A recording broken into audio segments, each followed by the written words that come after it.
अस्सलाम वालेकुम दोस्तों, वेलकम टू अनदर वीडियो। मैं हूं एसके और आप देख रहे हैं द फॉरेक्स किंग। दोस्तों, पिछली वीडियो में हमने मार्केट स्ट्रक्चर में ब्रेक ऑफ स्ट्रक्चर और चेंज ऑफ करेक्टर के बारे में समझा था और आज की वीडियो में इंशाल्लाह हम पुलबैक्स के बारे में बात करेंगे कि पुलबैक्स मार्केट में किस तरह बनते हैं और हमने वैलिड पुलबैक को किस तरह आइडेंटिफाई करना है। अगर पिछली वीडियो के हवाले से आपका कोई क्वेश्चन हो तो आप मुझसे कमेंट बॉक्स में ज़रूर वो क्वेश्चन शेयर करें। इंशाल्लाह मैं आपकी सारी क्वेरीज को हल करने की कोशिश करूँगा। और आज इंशाल्लाह पुलबैक्स पे बात करते हैं। मैं आपको एक सिंपल और आसान तरीका समझाऊंगा पुलबैक्स को फाइंड करने का, कि हमने पुलबैक्स को किस तरीके से फाइंड करना है। और इंशाल्लाह जब आप पुलबैक्स को सही से आइडेंटिफाई करना सीख जाएंगे तो आपकी स्ट्रक्चर मैपिंग जो है इंशाल्लाह बिल्कुल एडवांस लेवल की हो जाएगी। तो चलिए, मैं आपका वक्त ज़ाया नहीं करता, चलते हैं ट्रेडिंग व्यू पर और मैं आपको समझाता हूँ कि किस तरीके से हमने पुलबैक्स को आइडेंटिफाई करना है और पुलबैक्स को फाइंड करना है। देखें दोस्तों, ये एक सपोर्ट लेवल है और जैसा कि हम सब जानते हैं कि सपोर्ट लेवल से मार्केट बाउंस बैक करती है, मार्केट वहाँ से पुलबैक लेके ऊपर की तरफ जाती है और रेजिस्टेंस से रेजिस्टेंस मार्केट को नीचे धकेलती है, मार्केट नीचे की तरफ आती है। तो देखें, ये यहाँ से मैंने कुछ एग्जांपल्स के लिए कैंडल्स बनाई हुई हैं, कुछ ड्राइंग बनाई हुई है। मैं इस पे आपको पुलबैक्स के बारे में समझाता हूँ कि वैलिड पुलबैक कौन सा होता है और इनवैलिड पुलबैक कौन सा होता है, किस स्विंग को हमने स्विंग मानना है और किस स्विंग को हमने स्विंग नहीं मानना। तो देखें, मैं आपको बताता हूँ कि ये यहाँ एक सपोर्ट लेवल से मार्केट ऊपर की तरफ जा रही है। यहाँ पे इसने एक हाई क्रिएट किया और उसके बाद इसने स्विंग लिया, यहाँ आई। तो अब ये रेड कैंडल एक इसने बनाई है, लेकिन इस रेड कैंडल ने पिछली जो आखिरी बाई की कैंडल थी उसके लो को ब्रेक नहीं किया है, बल्कि सिर्फ जो है ना उसको स्विप किया है। तो इस सूरत में क्या हम इसको पुलबैक मानेंगे? कमेंट सेक्शन में इसका जवाब ज़रूर दीजिएगा। अगर आपका जवाब हाँ में है तो नहीं, ये गलत जवाब है, क्योंकि इसको हम पुलबैक नहीं मानेंगे जब तक कि ये कैंडल इस कैंडल के लो के नीचे कैंडल के साथ क्लोज ना हो जाए, बॉडी के साथ क्लोज ना हो जाए। अगर बॉडी के साथ ये क्लोज नहीं होती है और सिर्फ विक के साथ नीचे से स्विप करती है तो इसको हम पुलबैक कंसिडर नहीं करेंगे। लिहाजा हमारा ये यहाँ तक का जो है पूरा एक स्विंग हम इसको मानेंगे, ये यहाँ तक, और यहाँ से फिर इसको हम एक स्विंग मानेंगे, क्योंकि यहाँ पे ये देखें ना, ये आखिरी बाई की कैंडल थी। इस बाई की कैंडल का लो इस कैंडल ने ब्रेक कर दिया बॉडी के साथ। जब बॉडी के साथ ब्रेक हो गया तो ये हमारा एक वैलिड पुलबैक हो गया, ये इस तरीके से। और ये फिर ये आखिरी सेल की कैंडल थी, तो इस सेल की कैंडल का चूंकि ये हाई ब्रेक हो गया तो ये यहाँ पे हमारा एक दूसरा स्विंग यहाँ पे बन गया। तो इसको इस तरीके से हम स्ट्रक्चर को मार्क करेंगे। ये देखें, ये इसका सही तरीका है स्ट्रक्चर को मार्क करने का। अगर हम स्ट्रक्चर को इस तरीके से मैपिंग करेंगे तो इंशाल्लाह हमारी स्ट्रेटजीज जो है बिल्कुल सही वर्क करेंगी और हमें ट्रेंड का सही पता चलेगा, हम ट्रेंड को सही से आइडेंटिफाई करने के काबिल हो जाएंगे। अगर हमारी स्ट्रक्चर मैपिंग ही गलत होगी तो हम ट्रेंड को कभी भी सही तरीके से आइडेंटिफाई नहीं कर पाएंगे।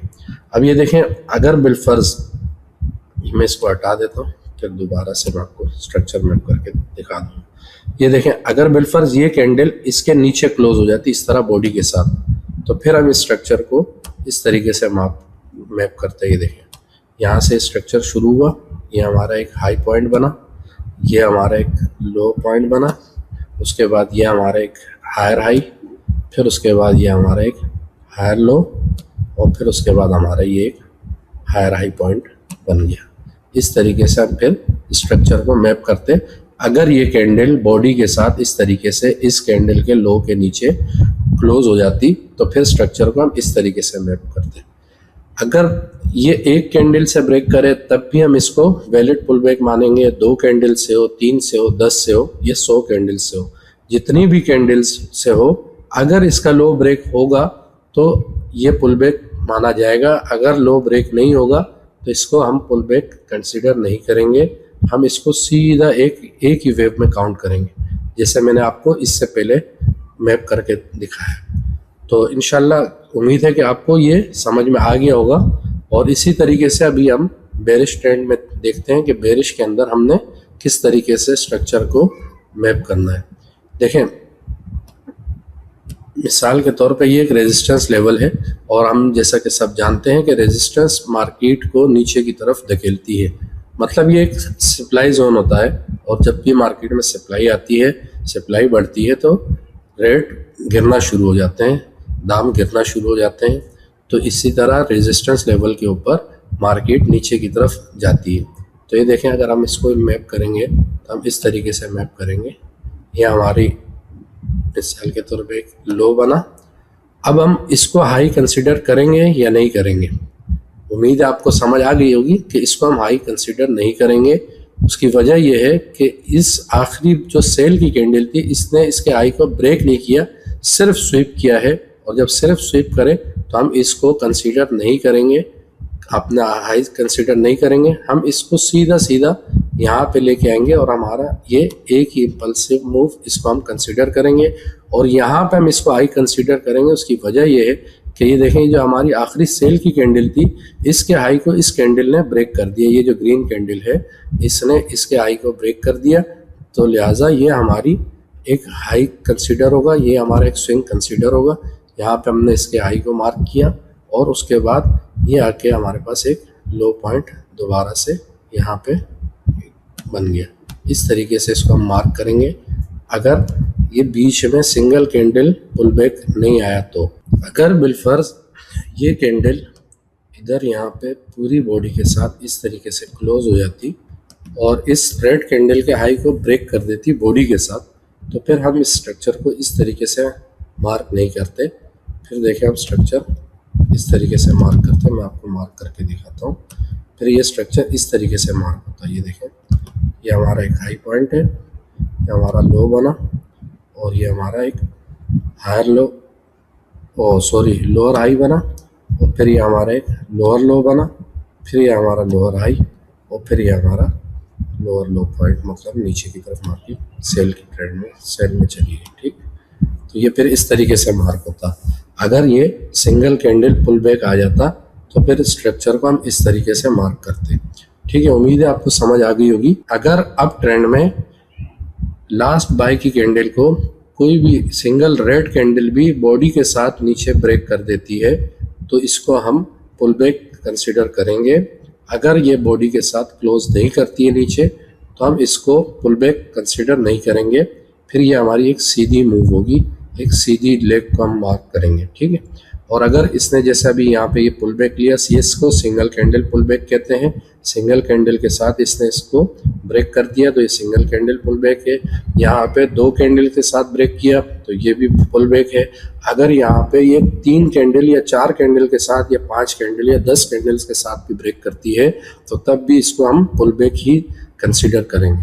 ठीक है, उम्मीद है आपको समझ आ गई होगी इसकी। ये देखें, ये 1 आवर का चार्ट है और यहाँ पे हम इसको स्ट्रक्चर को अभी मार्क करना सीखेंगे कि हम स्ट्रक्चर को किस तरीके से मार्क करेंगे। देखें, सपोज करेंगे एक सपोर्ट लेवल है, यहाँ से आप इसको अप ट्रेंड को मार्क करेंगे। ये देखें, ये एक पॉइंट है, लो है, ये इस लो से हम शुरू करेंगे।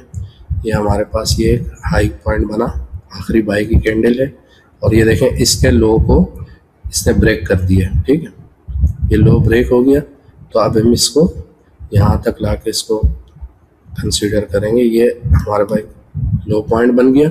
अब ये हमारे पास आखिरी ये जो रेड कैंडल है, इसका हाई जब ब्रेक होगा तो हम इसको पुल बैक कंसीडर करेंगे। तो ये हम देखते हैं कि हमारे पास यहाँ पे ये इस कैंडल ने इसके हाई को ब्रेक कर दिया है। देखें, इस कैंडल से ब्रेक हो गया तो यहाँ पे ये हाई कंसीडर होगा और इसका लो ब्रेक नहीं हुआ। ये देखें, इसका लो ब्रेक नहीं हुआ है। देखें, कैंडल के साथ ब्रेक नहीं हुआ तो इसलिए ये हम इसको एक ही मूव कंसीडर करेंगे।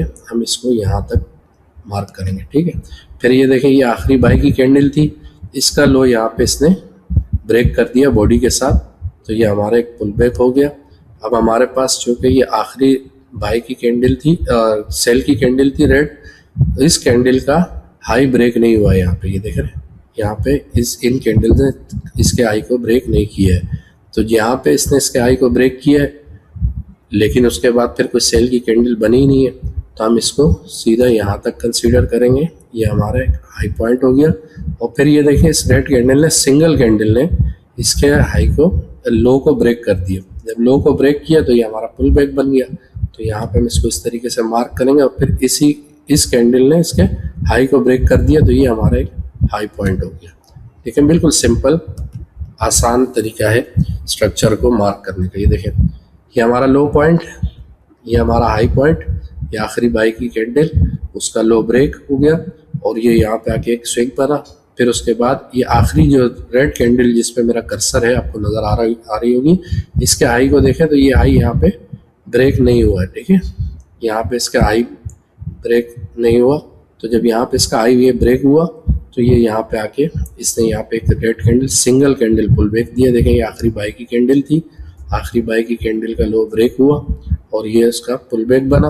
और फिर उसके बाद यहाँ पे ये आखिरी जो रेड कैंडल थी, ये लास्ट रेड कैंडल थी, तो इसका हमारे पास हाई ब्रेक नहीं हुआ। यहाँ पे आके इसका हाई ब्रेक हुआ तो ये सीधी एक लेग हमारी कंसीडर होगी, एक इम्पल्सिव मूव इसकी ये मूव कंसीडर होगी।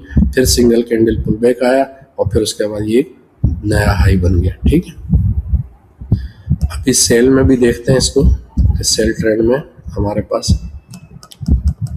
किस तरीके से हम इसको मार्क करेंगे सेल के अंदर। ठीक है, ये देखें, यहाँ पे मार्क करते हैं,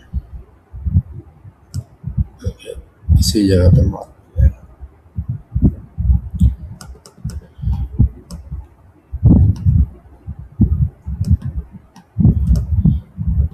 अब ये देखें, ये एक हाई पॉइंट है, ये देखें, ये एक हाई पॉइंट है, ये आखिरी बाई की कैंडल थी, इसका लो ब्रेक हो गया।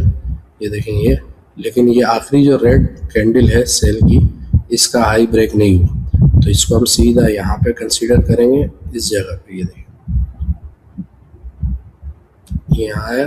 फिर ये देखिए आखिरी सेल की कैंडल थी, आखिरी सेल की कैंडल का हाई ब्रेक हो गया, लेकिन फिर इसका लो ब्रेक नहीं हुआ, तो इसलिए हम इसको पूरे को ये यहाँ पे कंसीडर करेंगे इधर हाई।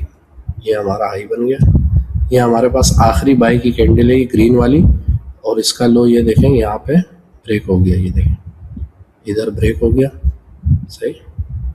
ये इस रेड कैंडल ने इसके लो को ब्रेक कर दिया, तो ये हमारा एक लो पॉइंट बन गया।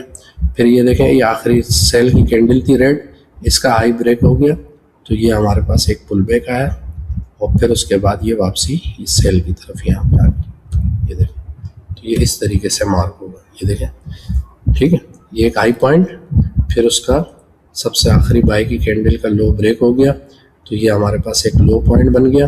फिर उसके बाद ये आखिरी जो रेड कैंडल थी सेल की कैंडल, इसका हाई ब्रेक हुआ, तो उसका हाई ब्रेक होने पे हमारे पास एक हाई पॉइंट बन गया। और फिर उसके बाद ये आखिरी जो बाई की कैंडल थी उसका लो इस रेड कैंडल ने ब्रेक कर दिया, तो यहाँ पे ये लो बन गया। फिर उसके बाद यहाँ पे इसने इस आखिरी सेल की कैंडल का हाई ब्रेक किया, तो यहाँ पे एक लोअर हाई बन गया हमारे पास। और फिर उसके बाद ये आखिरी बाई की कैंडल को इसने ब्रेक किया 3 कैंडल्स के साथ और नीचे एक लो पॉइंट क्रिएट कर दिया। उम्मीद है आपको पुलबैक्स के बारे में समझ आ गई होगी।